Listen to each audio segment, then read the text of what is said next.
J'avais l'intention bien arrêtée que l'aventure de l'abbaye de Grange fût le dernier des exploits de Monsieur Sherlock Holmes que je communiquerai au public. Ce n'est pas le défaut de matériaux qui m'avait dicté cette résolution, car je possède des notes relatives à plusieurs centaines d'affaires auxquelles je n'ai jamais fait allusion. Je ne craignais pas davantage de lasser l'intérêt de mes lecteurs en leur faisant connaître le caractère surprenant et les méthodes uniques de ce personnage si remarquable. Le véritable motif était que M. Holmes éprouvait une invincible répugnance à voir se continuer la publication de ses expériences. Tant qu'il exerçait sa profession, la renommée de ses succès pouvait avoir pour lui quelque valeur pratique, mais, depuis qu'il a définitivement quitté Londres pour habiter les dunes du Sussex, où il se livre à ses études et à l'apiculture, toute réclame lui est devenue particulièrement désagréable. Il m'a donc prié de considérer désormais, à ce sujet, ses désirs comme des ordres. Cependant, après lui avoir affirmé que j'avais promis de raconter l'aventure de la seconde tâche quand le moment serait venu, et lui avoir fait comprendre qu'il était indispensable que cette longue série de récits fût terminée par l'épisode soulevant la question internationale, la plus importante dont il eût jamais à s'occuper, j'arrivai enfin à lui arracher son consentement, à la condition, toutefois, de prendre toutes les précautions, afin d'éviter que les personnages réels fussent découverts. Si, au cours de ce récit, je reste parfois dans le vague, le public comprendra maintenant parfaitement la cause de mes réticences. Ce fut donc un mardi matin de l'automne, d'une année dont je ne préciserai pas même la décade, que nous reçûmes, dans notre humble appartement de Baker Street, la visite de deux personnages dont la renommée était européenne. Le premier, au visage austère, au nez proéminent, au regard d'aigle, à l'aspect dominateur, n'était autre que l'illustre Lord Bellinger, 2 fois déjà Premier ministre de la Grande-Bretagne. L'autre, aux cheveux bruns, au visage expressif, à la tenue élégante, encore jeune, paraissant doué de toutes les beautés du corps et de l'esprit, était le très honorable Trelawney Hope, secrétaire d'État pour les affaires européennes et l'homme politique qui donnait les plus belles espérances pour l'avenir. Ils s'assirent côte à côte sur notre canapé encombré de papiers et il fut facile, en voyant l'inquiétude et l'anxiété peintes sur leurs traits, de se rendre compte que c'était une affaire de la plus haute importance qui les avait amenés vers nous. Les mains maigres et sillonnées de veines bleues du Premier ministre se contractaient sur la pomme d'ivoire de son parapluie et son visage ascétique se tournait tour à tour vers Holmes et moi-même. Le secrétaire d'État tordait nerveusement sa moustache d'une main et de l'autre jouait avec les breloques de sa chaîne de montre. Quand je me suis aperçu de cette perte, monsieur Holmes, il était 8 heures, ce matin, et j'ai aussitôt prévenu le Premier ministre. C'est lui qui m'a suggéré l'idée de venir vous trouver. En avez-vous informé la police? Non, monsieur, dit le Premier ministre avec sa vivacité bien connue, nous ne l'avons pas fait et il est impossible de s'adresser à elle, car ce serait rendre la chose publique et voilà ce que nous désirons particulièrement vivement éviter. Et pourquoi donc? Parce que le document en question a une telle importance, que sa publication pourrait facilement, je dirais même selon toute probabilité, amener les complications européennes les plus graves. C'est là, voyez-vous, une question de paix ou de guerre. Si l'on n'arrive pas à le découvrir avec le plus grand secret, il vaut mieux ne pas le retrouver, car le but que poursuivent ceux qui s'en sont emparés, c'est d'en publier le contenu. Je comprends. Et maintenant, monsieur Trelawney Hope, je vous serai très obligé si vous voulez bien me faire connaître très exactement les circonstances dans lesquelles ce document a disparu. Je le ferai en très peu de mots, monsieur Holmes. La lettre, car c'est une lettre d'un chef d'État étranger, a été reçue par nous il y a 6 jours. Je la trouvais tellement précieuse que je n'osais même pas la laisser dans mon coffre-fort et que, tous les soirs, je la rapportais à mon domicile, à Whitehall Terrace, où je l'enfermais dans un coffret fermé à clé, placé dans ma chambre à coucher. Elle s'y trouvait encore hier au soir, j'en suis absolument certain, car, en m'habillant pour le dîner, j'ai ouvert le coffret et le document était à l'intérieur. Ce matin, il avait disparu. Le coffret resta posé toute la nuit à côté de la glace, sur la coiffeuse de ma chambre. J'ai le sommeil très léger, ainsi que ma femme, et nous pouvons jurer que personne n'a pénétré dans notre chambre pendant la nuit. Et, pourtant, je ne puis que vous le répéter, le document a disparu. À quelle heure avez-vous dîné? À 7h30. Combien de temps s'est-il passé avant votre coucher? Ma femme était allée au théâtre et je l'avais attendue. Il était 11h30 quand nous sommes montés dans notre chambre. Le coffret est donc resté 4 heures sans être surveillé? Personne ne s'est jamais permis d'entrer dans cette pièce, à part la femme de charge qui y va le matin, mon valet et la femme de chambre de ma femme qui peuvent y pénétrer le reste de la journée. Ce sont deux domestiques dans lesquels j'ai la plus entière confiance et qui sont à notre service depuis longtemps. De plus, ni l'un ni l'autre ne pouvait soupçonner qu'il y avait dans ce coffret une lettre ayant plus de valeur que les papiers de mon ministère, que j'avais l'habitude d'y déposer. Qui pouvait connaître l'existence de cette lettre? Personne de la maison. Mais votre femme devait savoir? Ma femme ne savait rien jusqu'au moment où je me suis aperçu de la disparition de cette lettre. Ce matin, je ne lui en avais pas parlé. Le Premier ministre fit un signe d'approbation. Depuis longtemps je savais, monsieur, quel soin vous apportez aux affaires publiques, dit-il, et je suis persuadé que vous avez su conserver par devers vous un secret de cette importance. Le secrétaire d'État salua. Vous ne me rendez que justice, dit-il. Jusqu'à ce matin, je n'ai jamais dit un mot à ma femme de cette affaire. Pourrait-elle l'avoir deviné? Non, monsieur Holmes, ni elle, ni personne.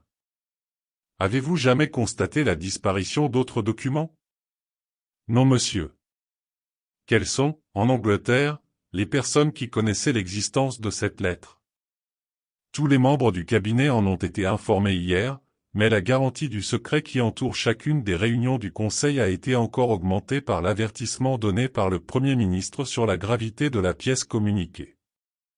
Et pensez que quelques heures après, je l'avais moi-même perdue. Son visage se contracta sous l'empire du désespoir et ses mains se portèrent, crispées, à sa chevelure. Pendant un instant, nous pûmes nous rendre compte de sa nature impulsive et ardente, mais bientôt il avait repris son extérieur aristocratique et il continua d'une voix plus douce. À part les membres du cabinet, il y a donc peut-être 2 ou 3 personnages officiels de mon ministère qui connaissent son existence. Personne autre, en Angleterre, ne peut la soupçonner, je vous l'assure, monsieur Holmes. Mais à l'étranger? Je crois bien qu'à l'étranger personne n'a pu voir cette lettre, à part celui qui l'a écrite. Je suis persuadé que ni ses ministres, ni aucun personnage de son entourage officiel ne sont au courant. Holmes réfléchit quelques instants. Je me vois dans l'obligation de vous demander de préciser la nature de ce document et comment cette disparition peut entraîner des conséquences si graves. Les deux hommes d'État échangèrent un regard et le Premier ministre fronça ses sourcils épais. L'enveloppe est longue, mince, bleu pâle. Elle est fermée d'un sceau en cire rouge, représentant un lion couché. L'adresse, tracée d'une écriture large et forte. Je crains bien, monsieur, dit Holmes, malgré ces détails intéressants et essentiels, d'être obligé d'approfondir davantage cette affaire. Que contenait cette lettre? C'est un secret d'État de la plus haute importance que je ne puis vous faire connaître, car je n'en vois nullement la nécessité. Si, à l'aide des facultés que vous possédez, au dire de tous, vous pouvez retrouver l'enveloppe que je vous ai décrite, avec son contenu, vous aurez bien mérité de votre patrie et vous aurez gagné toute récompense qu'il sera en notre pouvoir de vous donner. Sherlock Holmes se leva en souriant. Vous êtes peut-être les 2 personnages les plus occupés de ce pays, et moi, de mon côté, j'ai un grand nombre de clients qui ont recours à moi. J'ai donc le vif regret de ne pouvoir vous aider dans cette affaire. La continuation de cet entretien serait pour nous tous une pure perte de temps. Le Premier ministre bondit sur ses pieds. Dans ses yeux cave passa un regard de colère à faire trembler tout le cabinet. « Je ne suis pas habitué, monsieur, » commença-t-il. Mais il maîtrisa sa colère et reprit son siège. Pendant un instant nous restâmes tous en silence, enfin, le vieillard haussa les épaules. Nous sommes bien obligés d'accepter vos conditions, monsieur Holmes. Sans doute, vous avez raison, et il serait déraisonnable de notre part de penser que vous agiriez sans avoir notre entière confiance. Je suis absolument de votre avis, dit le secrétaire d'État. Alors je vous dirai tout, me fiant entièrement à votre honneur et à celui de votre collègue, le docteur Watson. Je fais aussi appel à votre patriotisme, car je ne puis prévoir, pour notre pays, un plus grand malheur que de voir cette affaire ébruitée. Vous pouvez avoir toute confiance en nous. Cette lettre provient d'un chef d'État qui a été froissé par les développements récents de nos colonies. Sous l'empire de cette préoccupation, il l'a écrite sans y réfléchir et sous sa propre responsabilité. Notre enquête a démontré que ces ministres n'étaient pas au courant de cette incartade. Les termes qui y sont employés sont si malheureux, certaines des phrases ont un caractère si provoquant, que la publication du document amènerait, sans nul doute, une crise dans notre pays. Je n'hésite même pas à dire qu'une semaine après la publication de la lettre, une guerre terrible serait imminente. Holmes écrivit un nom sur un bout de papier et le tendit au Premier ministre. C'est bien lui. C'est cette lettre, pouvant coûter plusieurs millions et des centaines de mille d'existences humaines, qui vient de disparaître d'une façon si inexplicable. En avez-vous informé celui qui l'a adressé? Oui, monsieur, je lui ai adressé un télégramme chiffré. Peut-être désire-t-il la publication de cette cause? Non, monsieur, nous avons de bonnes raisons de croire qu'il comprend déjà qu'il a agi sous l'influence du premier mouvement et, si cette lettre venait à être publiée, ce serait un coup encore plus rude pour lui-même et pour son pays. S'il en est ainsi, qui peut avoir intérêt à la faire connaître? Dans quelle bulle aurait-on volé pour la publier ensuite? Nous entrons, voyez-vous monsieur Holmes, dans une des questions les plus délicates de la politique internationale. Si vous examinez la situation de l'Europe, en ce moment, vous n'aurez aucune difficulté à vous rendre compte du mobile. L'Europe est comme un vaste camp retranché. Les alliances entre les différents pays ont à peu près égalisé les forces militaires. La Grande-Bretagne tient la balance, si elle se trouvait dans la nécessité de déclarer la guerre à une des puissances alliées, elle assurerait, par là même, la suprématie des autres puissances confédérées, qu'elles prennent ou non part à la guerre. Vous me suivez bien? Oui, très bien. Il est donc, n'est-il pas vrai, de l'intérêt des ennemis de ce chef d'État de se procurer cette lettre et de la publier, afin de provoquer une rupture entre cette puissance et la Grande-Bretagne? C'est la vérité. Et à qui ce document serait-il envoyé s'il tombait entre les mains de ses ennemis? À n'importe laquelle des grandes chancelleries de l'Europe. Sans doute, en ce moment même, on est en train de l'y apporter aussi rapidement que la vapeur peut le permettre. Monsieur Trelawney inclina la tête et soupira profondément. Le Premier ministre posa la main sur son épaule avec bonté. C'est un malheur, voyez-vous, mais personne ne peut vous adresser de blâme, car vous aviez pris toutes les précautions possibles. Maintenant, monsieur Holmes, vous connaissez les faits, quels conseils nous donnez-vous? Holmes secoua tristement la tête. Vous pensez donc, dit-il, que si l'on ne retrouve pas ce document, ce sera la guerre? C'est fort probable. Alors vous ferez bien de vous y préparer. Voilà qui est dur à entendre, monsieur Holmes. Examinez froidement la situation. Il est impossible d'admettre que ce document ait été soustrait après 11h30 de la nuit dernière, car, si j'ai bien compris, Monsieur Hope et sa femme n'ont pas quitté la chambre depuis cette heure-là jusqu'au moment où la disparition de la lettre a été constatée. Elle a donc été enlevée hier au soir, entre 7h30 et 11h30, probablement plus près de 7h30 que de 11h30, car celui qui s'en est emparé savait où elle se trouvait et voulait l'avoir le plus tôt possible entre les mains. Si un document de cette importance a été volé à cette heure-là, où est-il maintenant? Le voleur, n'ayant aucun motif pour le garder par devers lui, a dû le remettre immédiatement à celui qui pouvait l'utiliser. Quelle chance avons-nous maintenant de le retrouver ou même de découvrir une piste? Nous ne pouvons plus rien. Le Premier ministre quitta le canapé. Ce que vous dites là est très logique, monsieur Holmes. Je sens, en effet, que le résultat de cette affaire nous échappe. Admettons, pour la discussion, que la lettre ait été volée par la femme de chambre ou le valet. Ce sont de vieux et de loyaux serviteurs. Vous m'avez dit que votre chambre était située au 2e étage, qu'elle ne communique pas avec l'extérieur et que de l'intérieur personne n'a pu y pénétrer sans être vu. Il est donc évident que c'est quelqu'un de la maison qui s'en est emparé. À qui le voleur a-t-il pu le remettre sinon à l'un de ces espions internationaux ou de ces agents secrets dont les noms me sont assez familiers? Il y en a 3 qui sont, pour ainsi dire, les chefs de l'espionnage. Je commencerai mes recherches et je m'assurerai si chacun d'eux est encore à Londres. Si l'un d'eux est absent, surtout s'il est parti depuis hier au soir, nous aurons une piste qui nous fera deviner à qui la lettre est destinée. Pourquoi serait-il parti? Demanda le secrétaire d'État. Il n'avait qu'à porter la lettre à quelque ambassade de Londres. Je ne le crois pas. Ces agents travaillent en toute indépendance et souvent leurs relations avec les ambassades ne sont pas très chaudes. Le Premier ministre fit un signe d'approbation. Je pense que vous avez raison, monsieur Holmes.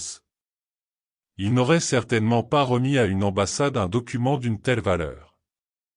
Votre plan est excellent. En attendant, Hope, il nous est impossible de négliger toutes nos occupations à cause de ce malheur. Si nous apprenons de nouveaux détails, nous vous les ferons connaître, monsieur Holmes, de même que vous nous tiendrez, sans doute, au courant des résultats de votre enquête. Les 2 hommes d'État saluèrent et sortirent gravement de l'appartement. Après leur départ, Holmes alluma sa pipe en silence et resta quelque temps absorbé dans ses pensées. J'avais ouvert le journal du matin, et j'étais plongé dans la lecture d'un crime sensationnel commis à Londres la nuit précédente, quand, tout à coup, mon ami laissa échapper une exclamation, se leva vivement et posa sa pipe sur la cheminée. « Oui, dit-il. Il n'y a pas d'autre moyen de prendre cette affaire. La situation est grave, mais n'est pas absolument désespérée. Même à cette heure, si nous pouvions être sûrs quel est celui des 3 qui a pu s'en emparer, il n'aura peut-être pas encore eu le temps de s'en dessaisir. Après tout, c'est une affaire d'argent avec ces sortes de personnages et j'ai à ma disposition les finances de l'Angleterre. Si la lettre est à vendre, je suis sûr de l'acheter quand même si l'impôt sur le revenu devait en être augmenté. Il est fort possible, d'ailleurs, que le personnage ait tenu à la conserver afin de s'assurer s'il ne pouvait pas, dans ce pays même, en retirer une certaine somme avant de s'adresser à l'étranger. Certainement, Oberstein, Larrotière et Eduardo Luca sont seuls capables d'avoir tenté un coup aussi audacieux. Il faut que je les voie tous l'un après l'autre. Je jetai un coup d'œil sur mon journal. Voulez-vous parler d'Eduardo Luca, de Godolphin Street? Précisément. Eh bien, vous ne le verrez pas. Pourquoi? Parce qu'il a été assassiné chez lui, la nuit dernière. Mon ami m'avait si souvent étonné, au cours de ses aventures, que je ressentis comme une sorte de triomphe de l'avoir étonné à mon tour. Il me regarda, ahuri, et m'arracha le journal des mains. Voici le paragraphe que je lisais quand il s'était levé de sa chaise. Assassinat à Westminster. Un crime mystérieux a été commis la nuit dernière, au numéro 16 de Godolphin Street, un de ces vieux hôtels du XVIIIe siècle, qui se trouve entre la Tamise et l'abbaye, presque à l'angle du palais du Parlement. Cette demeure élégante était habitée, depuis quelques années, par monsieur Eduardo Luca, bien connu dans la société, tant à cause de ses charmes personnels que de sa réputation bien méritée de ténor amateur. Monsieur Luca était célibataire, âgé de 34 ans. Il avait à son service une femme de charge d'un certain âge, Mrs. Pringle et un valet de chambre, le sieur Mitton. Celle-ci a l'habitude de se retirer de bonne heure dans sa chambre, située sous les combles. Le valet de chambre avait eu la soirée libre et l'avait passée à Hammersmith, chez un ami. Monsieur Lucas se trouvait donc seul à partir de 10 heures. Que se passa-t-il alors? On n'a pu encore l'établir, mais à minuit moins un quart, le constable Barrett, descendant Godolphin Street, remarqua que la porte de la rue était entr'ouverte. Il frappa, mais ne reçut pas de réponse. Apercevant de la lumière dans une des pièces du rez-de-chaussée, il entra dans le vestibule et frappa de nouveau sans résultat. Il poussa donc résolument la porte de l'appartement et entra. La pièce était dans un désordre complet, le mobilier déplacé, une chaise à terre, au milieu, à côté d'elle et tenant encore un des montants dans sa main, était étendu le malheureux locataire de l'hôtel. Il avait reçu un coup de poignard au cœur, la mort avait dû être instantanée. L'arme qui avait servi au crime était un poignard indien recourbé, qui avait été enlevé à une panoplie d'armes orientales apposée sur l'un des murs. Le vol ne semble pas être le mobile du crime, car aucun des objets de valeur renfermés dans la pièce n'a été enlevé. Monsieur Eduardo Luca était si avantageusement connu et même si populaire que sa fin, aussi mystérieuse qu'infortunée, soulèvera une émotion douloureuse et une sympathie générale parmi ses nombreux amis. « Eh bien, Watson, que dites-vous de cela ?» demanda Holmes après un silence. « C'est là une coïncidence extraordinaire. » « Une coïncidence. Comment ? Voici un des 3 personnages que nous avons soupçonnés comme pouvant être les héros de la disparition d'un document inestimable et il meurt, assassiné au moment même où nous savons que ce drame se jouait. Il y a 20 contre 1 à parier que ce n'est pas là une coïncidence. Non, voyez-vous, mon cher Watson, les 2 événements ont un lien étroit, il est impossible qu'il en soit autrement et c'est à nous à trouver le joint. Mais, maintenant, la police va être au courant de tout. Pas du tout. Ils ne connaîtront que ce qu'ils trouveront à Godolphin Street, mais rien de ce qui s'est passé à Whitehall Terrace. Nous seuls, connaissons les 2 événements et pouvons, par conséquent, établir le rapport qui existe entre eux.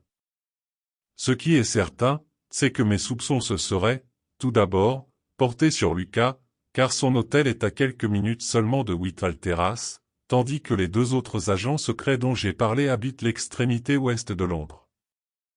Il lui était donc plus facile qu'à tout autre de recevoir un message venant de la demeure du secrétaire d'État aux Affaires européennes.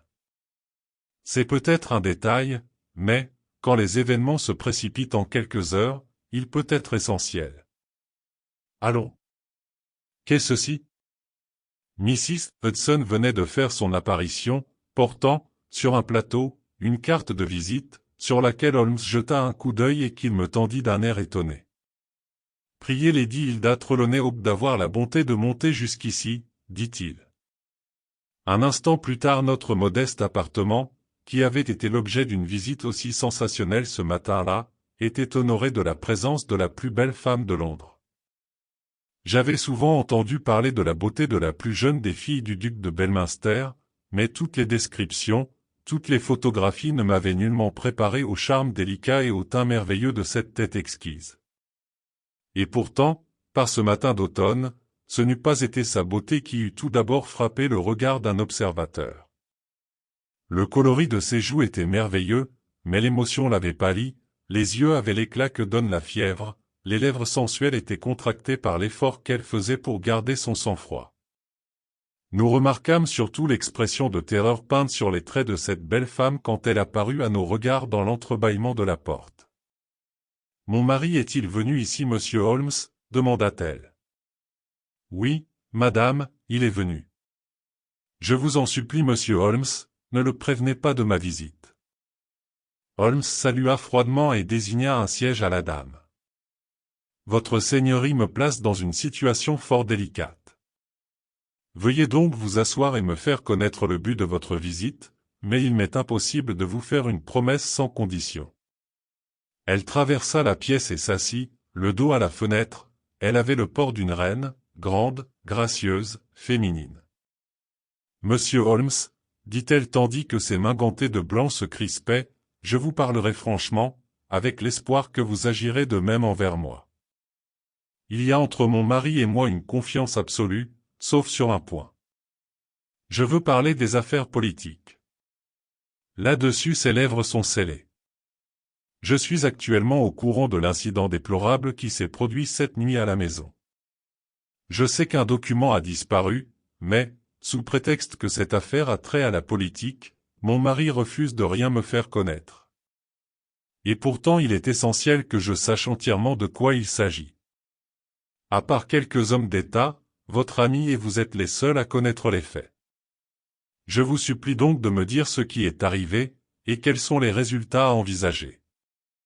Dites-moi tout, monsieur Holmes, ne croyez pas que les intérêts de votre client vous obligent à garder le silence, car je vous assure qu'il serait mieux servi si j'avais sa confiance entière. Quelle est donc la nature du document volé? Madame, ce que vous me demandez là est impossible. Elle poussa un gémissement et se cacha le visage dans ses mains. Vous devez bien comprendre, madame, qu'il doit en être ainsi.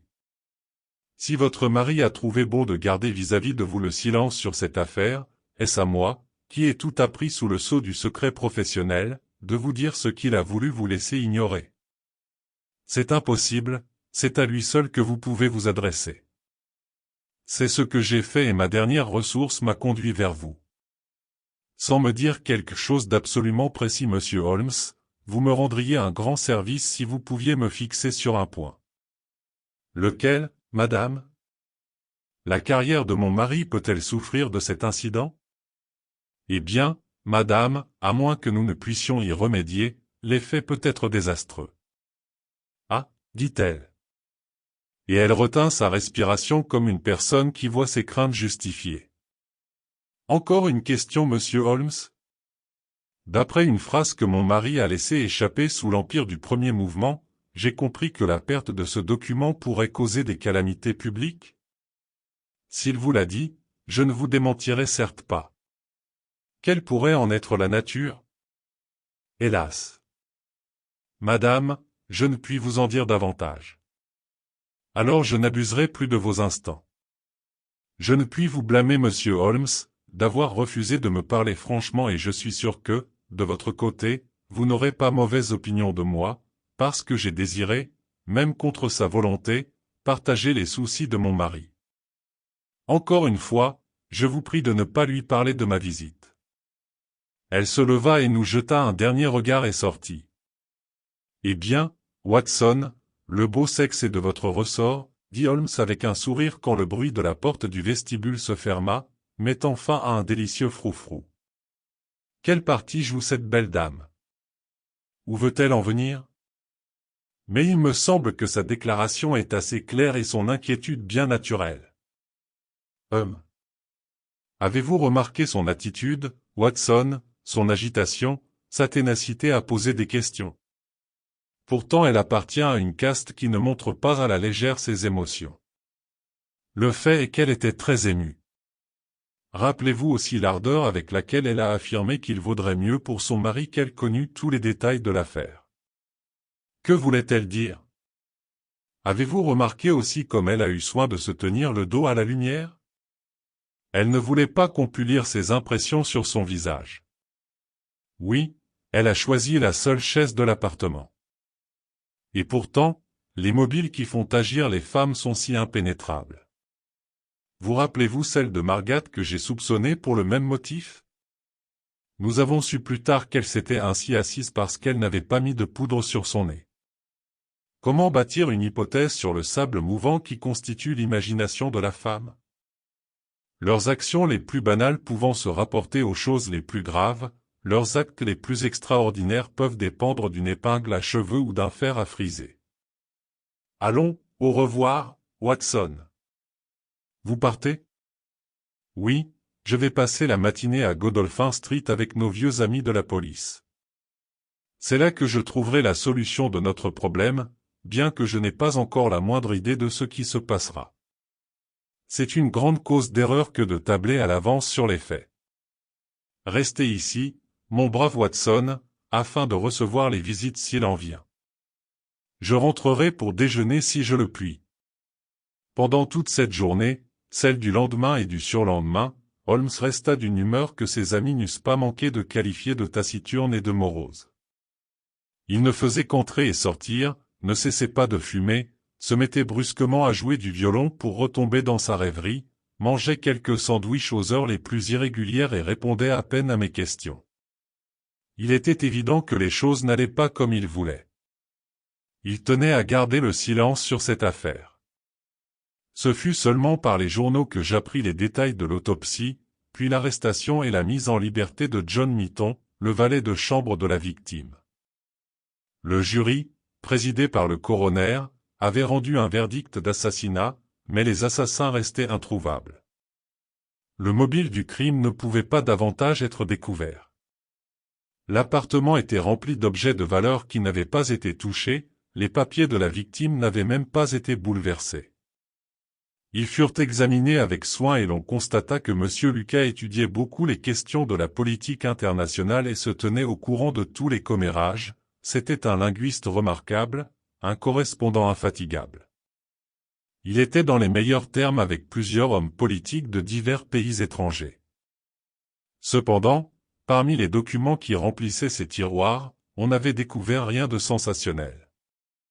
Il semblait avoir des relations très mélangées, mais très superficielles, avec un certain nombre de femmes. Il comptait parmi elles beaucoup de connaissances, mais peu d'amis et aucune maîtresse. Ses habitudes étaient régulières, sa conduite ne donnait nulle prise à la critique. Dans ces conditions, la mort était un mystère et le resterait sans doute à jamais. L'arrestation de son valet de chambre avait été opérée en désespoir de cause et pour que la police parût avoir fait quelque chose. Cependant, aucune charge n'avait été relevée contre lui.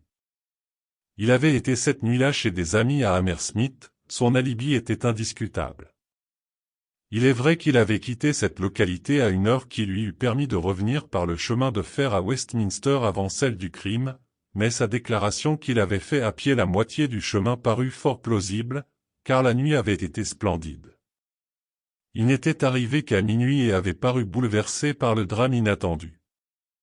Il avait toujours vécu dans les meilleurs termes avec son maître. On avait trouvé dans ses malles différents objets ayant appartenu à la victime et notamment un étui à rasoir, mais il avait déclaré que c'étaient des cadeaux qui lui avaient été faits, et la femme de charge avait confirmé sa déclaration. Mitton se trouvait au service de Lucas depuis 2 ans, celui-ci ne l'avait jamais amené avec lui sur le continent, quand il allait parfois passer 3 mois à Paris, il laissait son domestique à Godolphin Street. La femme de charge, de son côté, n'avait rien entendu pendant la nuit du crime. Si son maître avait reçu ce soir-là une visite, il avait dû lui-même ouvrir la porte. Pendant ces 3 journées, le mystère resta impénétrable, tout au moins pour moi, qui me bornais à le suivre dans les journaux. Si Holmes avait appris quelque chose, il ne voulait pas m'en faire part. Cependant, quand il m'eut déclaré que l'inspecteur Lestrade l'avait pris comme confident, je compris qu'il suivait de très près cette affaire. Le 4e jour arriva un long télégramme de Paris qui semblait résoudre toute la question. La police de Paris, annonçait le Daily Telegraph, vient de faire une découverte qui semble soulever le voile entourant la fin tragique de M. Eduardo Lucas, assassiné pendant la nuit de lundi dernier à Godolphin Street, Westminster. Nos lecteurs se rappellent que la victime fut trouvée poignardée dans son cabinet et que les soupçons se portèrent sur son valet qui put fournir un alibi. Hier, des domestiques d'une femme, connue sous le nom de Madame Henri Fournay, habitant à Paris une petite villa dans la rue d'Austerlitz, avertirent la police qu'elle venait de donner des signes d'aliénation mentale. L'examen auquel il fut procédé démontra qu'elle était atteinte d'une démence particulièrement dangereuse. L'enquête de la police a établi que Madame Henri Fournay rentrait mardi dernier d'un voyage à Londres, et qu'elle semblait avoir joué un rôle dans le crime de Westminster. Par la comparaison des photographies, il a été démontré d'une manière indiscutable que M. Henri Fournay et Eduardo Lucas sont une seule et même personne et que celui-ci, pour un motif encore ignoré, menait à Paris et à Londres une existence en partie double. Madame Fournay est d'origine créole et d'une nature très impressionnable. Depuis quelque temps, elle éprouvait contre son mari une jalousie touchant presque à la folie. On a donc supposé que c'était sous l'empire de ce sentiment qu'elle avait commis ce crime qui a causé à Londres une telle émotion. Il a été jusqu'ici impossible de suivre sa trace pendant la nuit de lundi, mais une femme correspondant à son signalement a vivement attiré l'attention le mardi matin à la gare de Charing Cross par le désordre de sa toilette et la violence de ses gestes. Il est donc probable que le crime a été commis par elle sous l'empire de la folie, ou bien qu'il a eu pour effet immédiat de lui faire perdre la raison. Actuellement, elle est hors d'état de pouvoir raconter ce qui s'est passé, et les médecins ont peu d'espoir de la guérir. On a constaté qu'une femme répondant à son signalement a surveillé lundi soir pendant plusieurs heures la maison de Godolphin Street. Que pensez-vous de cela, Holmes ? Lui dis-je après avoir lu à haute voix, pendant le déjeuner, le compte-rendu du journal.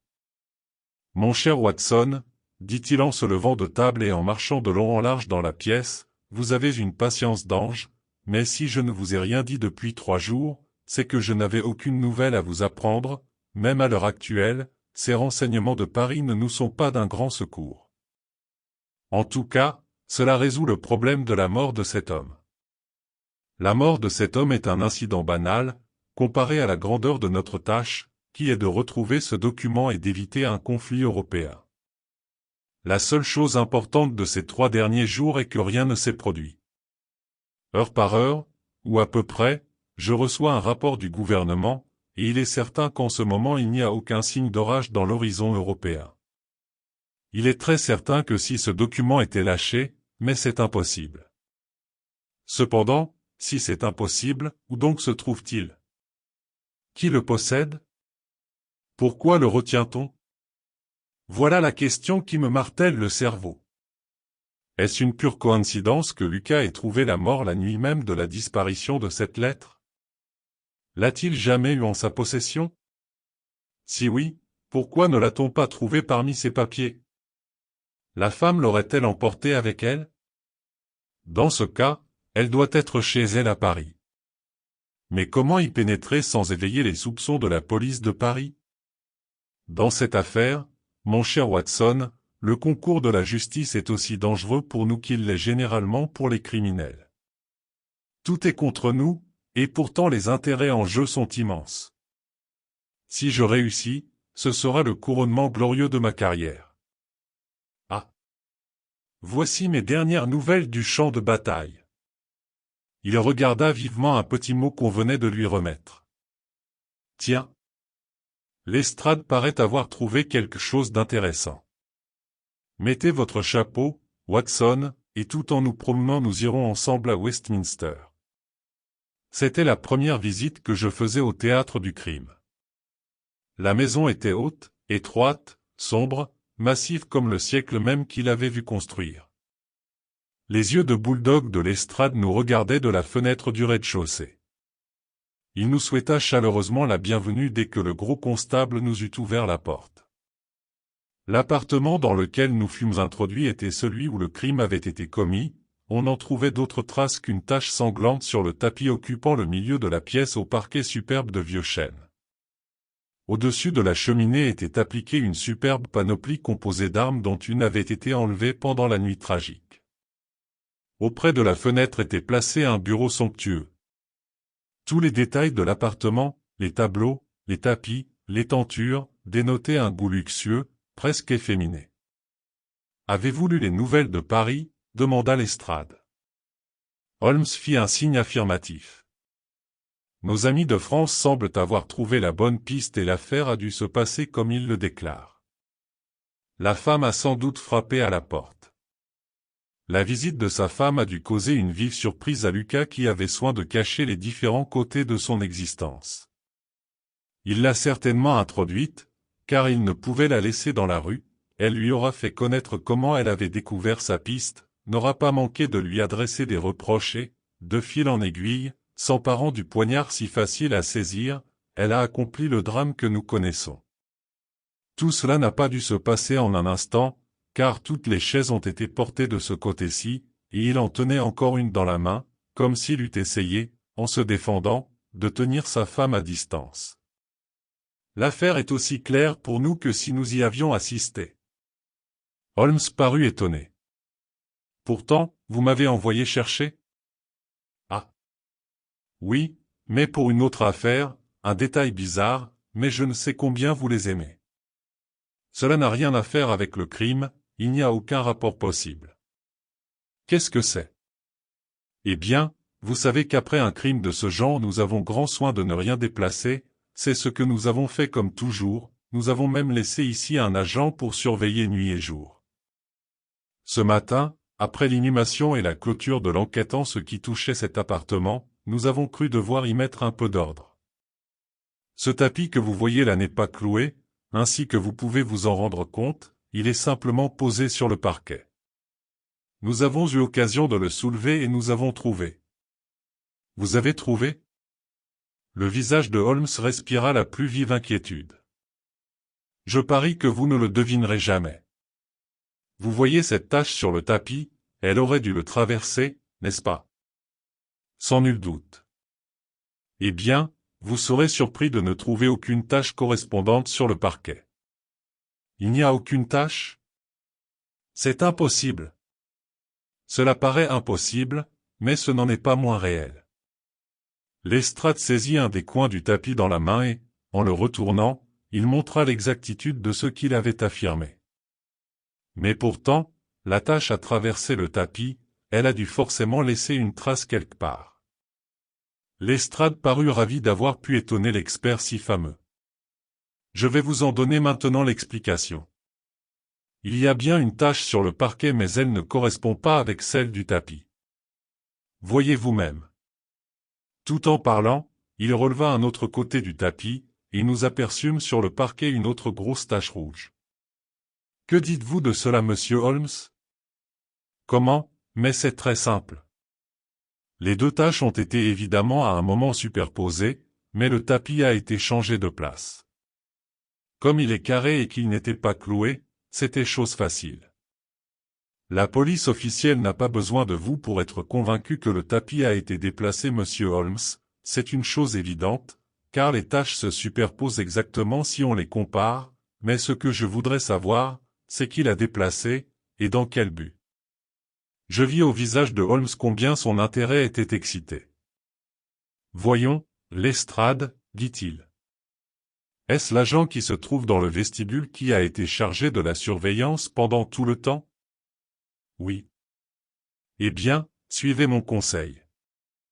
Interrogez-le avec soin en arrière de nous, nous vous attendons ici. Amenez-le dans la pièce de derrière, il vous confessera plutôt ses torts quand vous serez seul avec lui. Demandez-lui comment il a osé laisser entrer quelqu'un et le laisser seul dans cet appartement.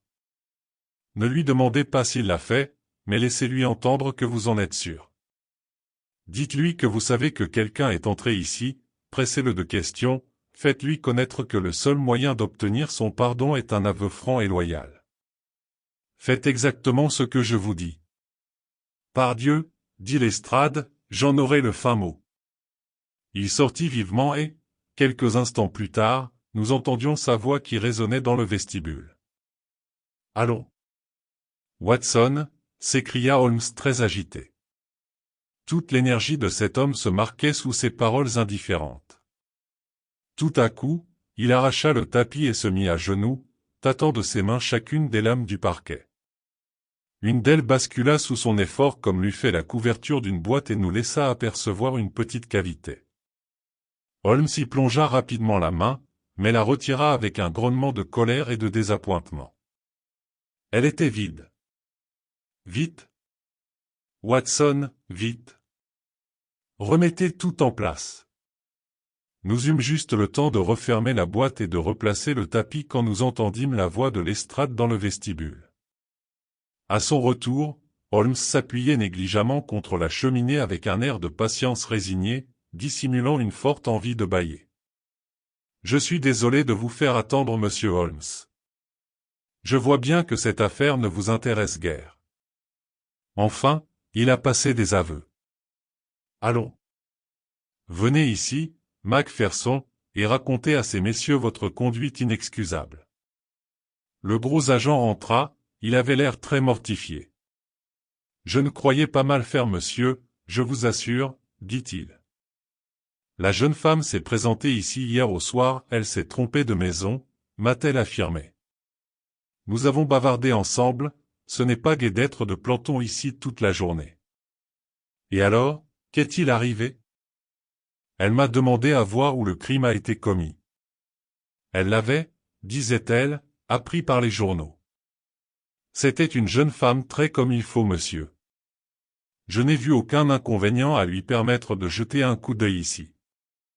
Quand elle aperçut cette tache sur le tapis, elle tomba, s'évanouit et resta comme morte.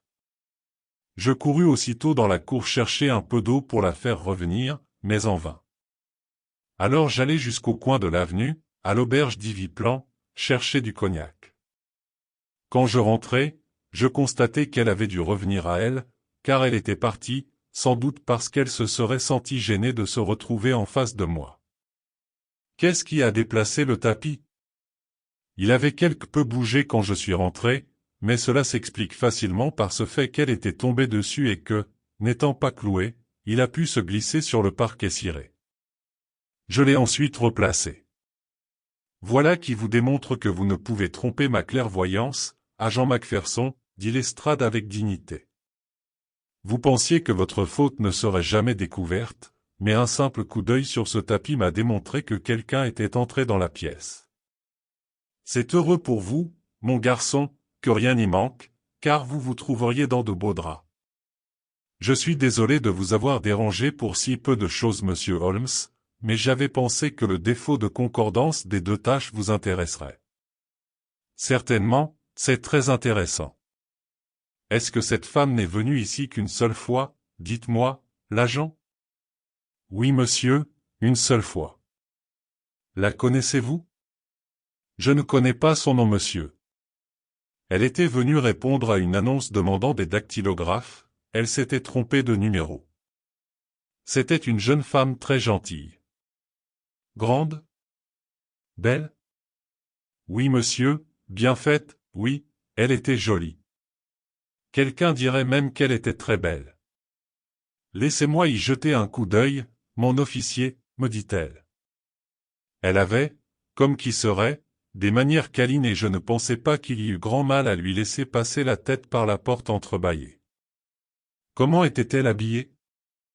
D'une façon très simple, une longue mante qui lui descendait jusqu'aux pieds. Quelle heure était-il? La nuit commençait à tomber. On allumait les becs de gaz quand je revenais de chercher le cognac. Très bien, dit Holmes. Venez, Watson.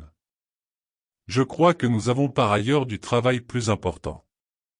Nous laissâmes Lestrade dans l'appartement, et le constable nous ouvrit la porte de la rue. Holmes se retourna sur le perron et lui montra un objet qu'il tenait entre ses doigts. L'agent parut étonné. « Bonté divine !» s'écria-t-il. Holmes posa un doigt sur ses lèvres, replongea sa main dans sa poche intérieure, et quand nous tournâmes le coin de la rue, il éclata de rire. « Voilà qui va bien. Allons, ami Watson. » Le rideau se lève sur le dernier tableau.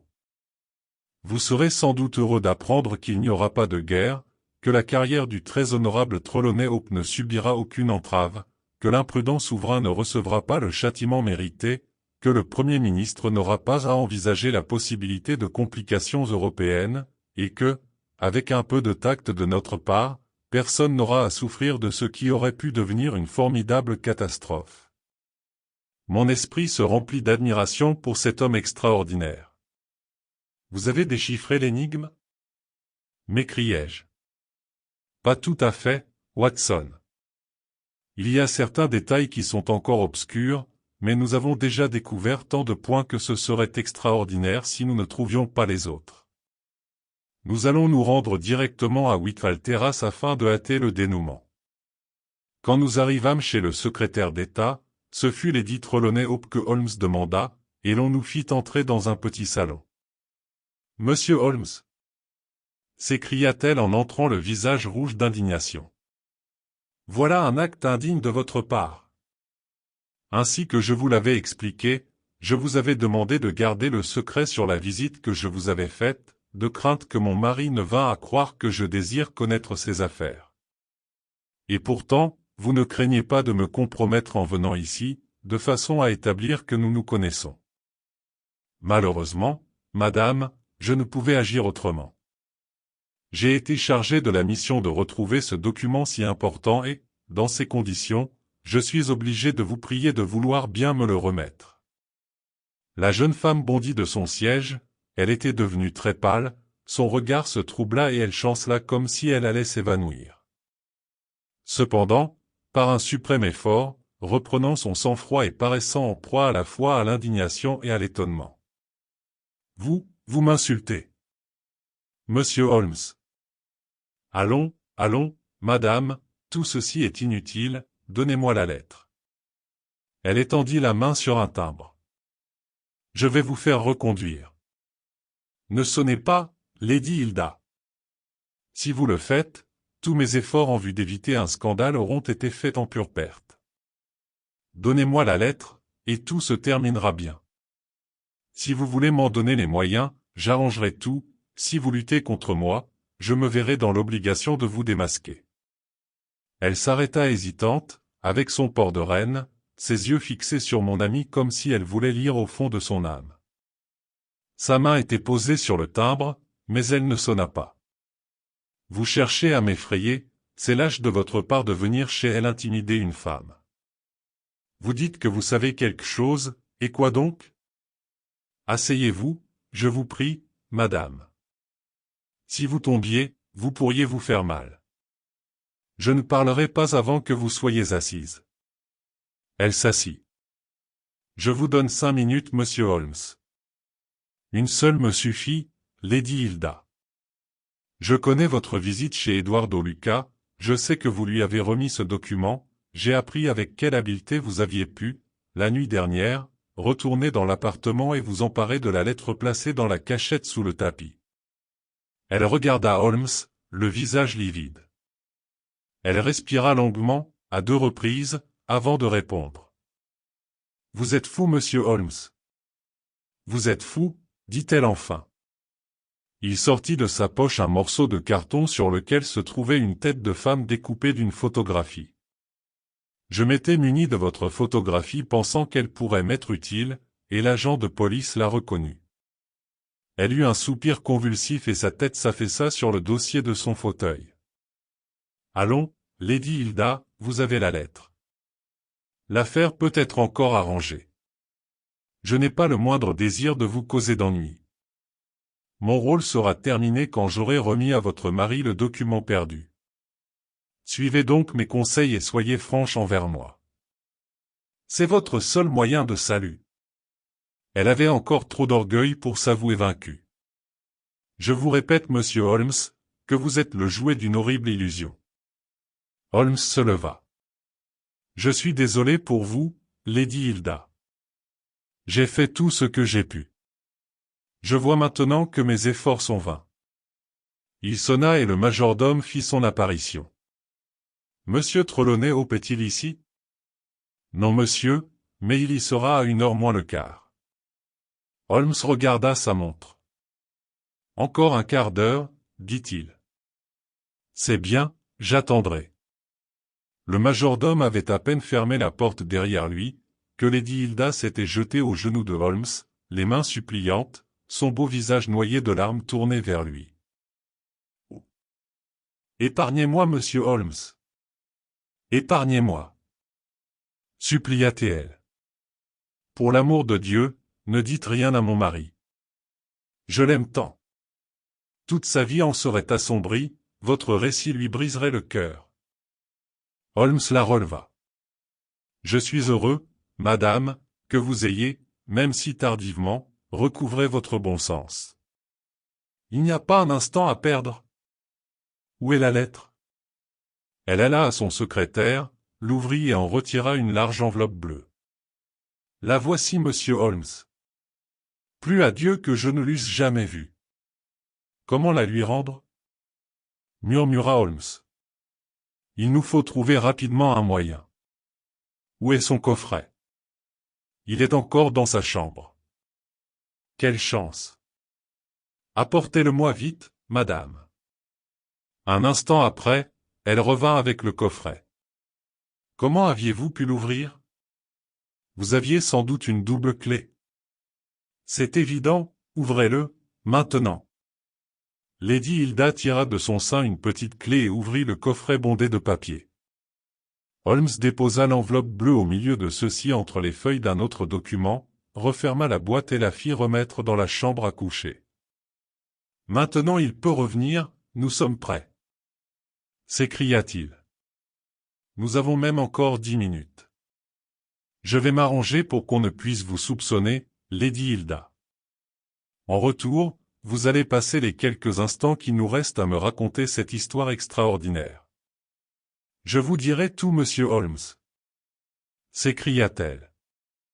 Je me ferai couper la main droite plutôt que de faire de la peine à mon mari.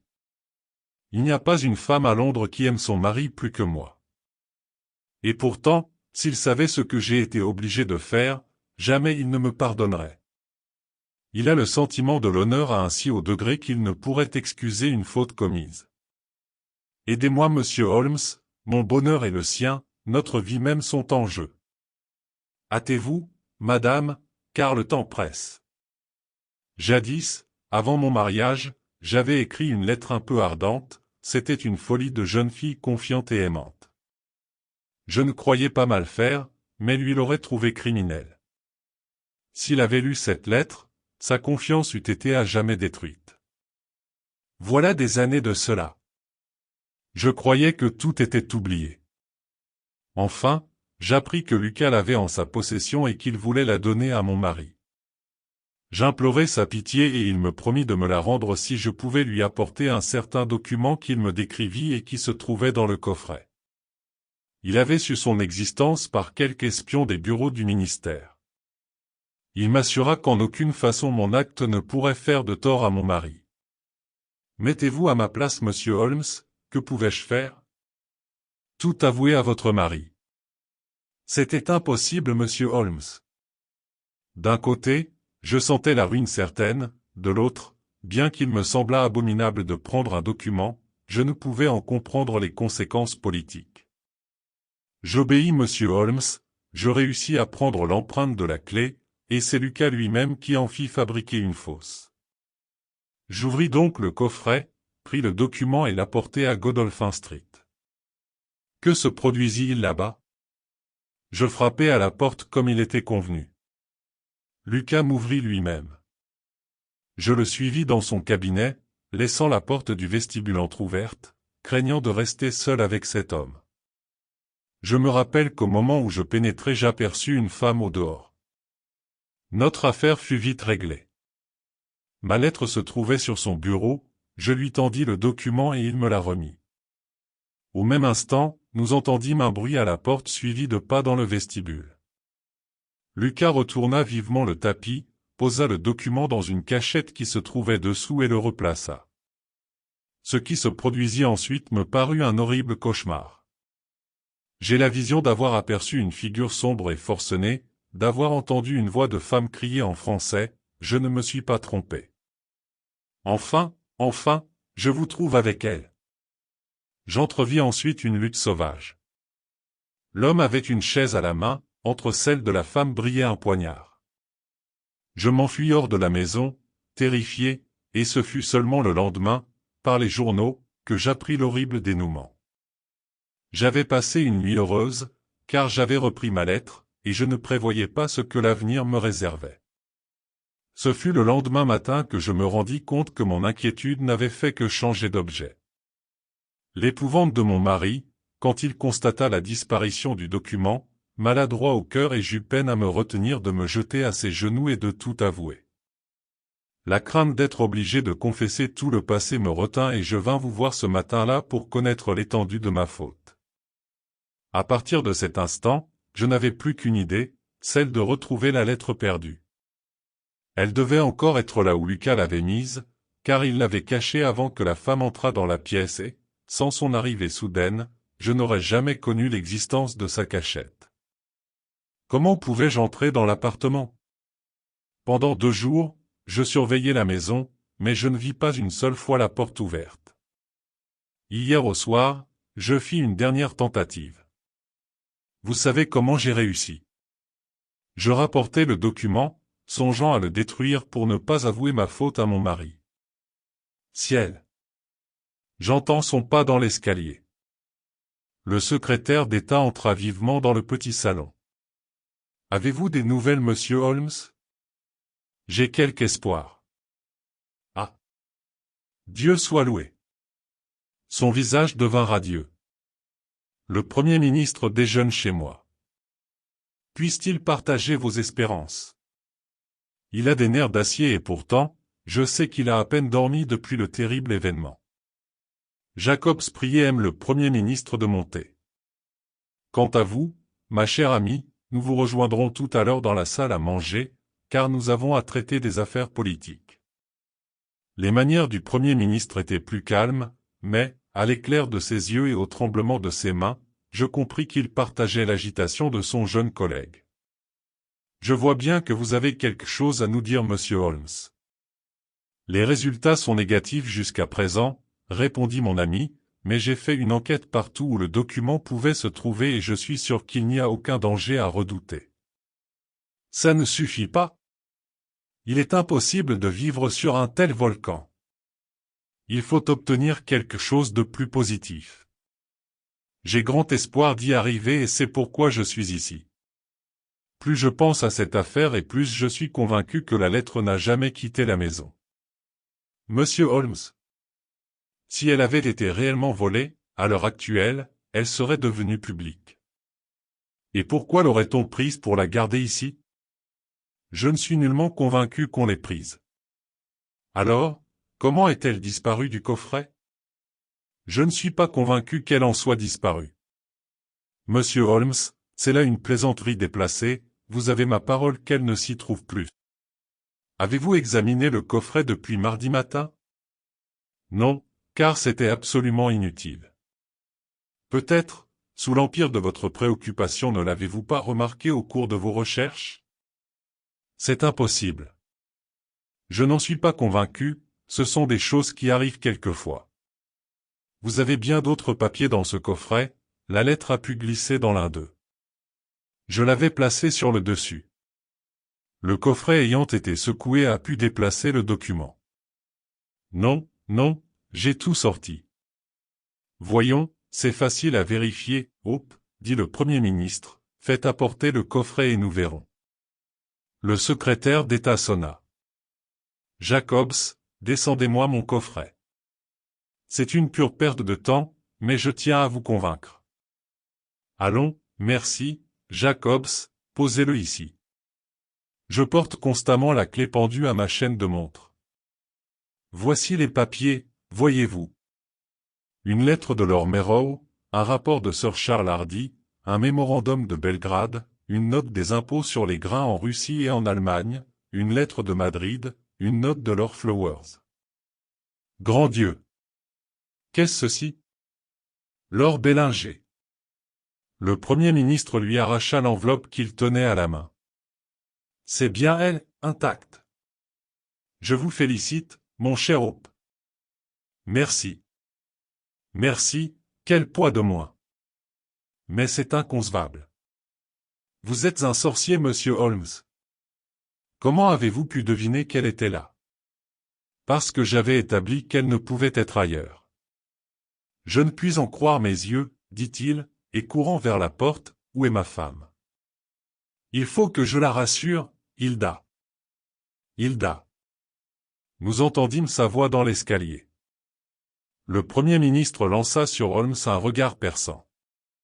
Voyons, monsieur, dit-il, il y a quelque chose de caché là-dessous.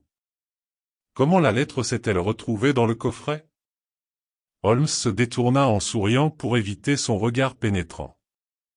Nous aussi, nous avons nos secrets diplomatiques, dit-il. Et, prenant son chapeau, il se dirigea vers la porte.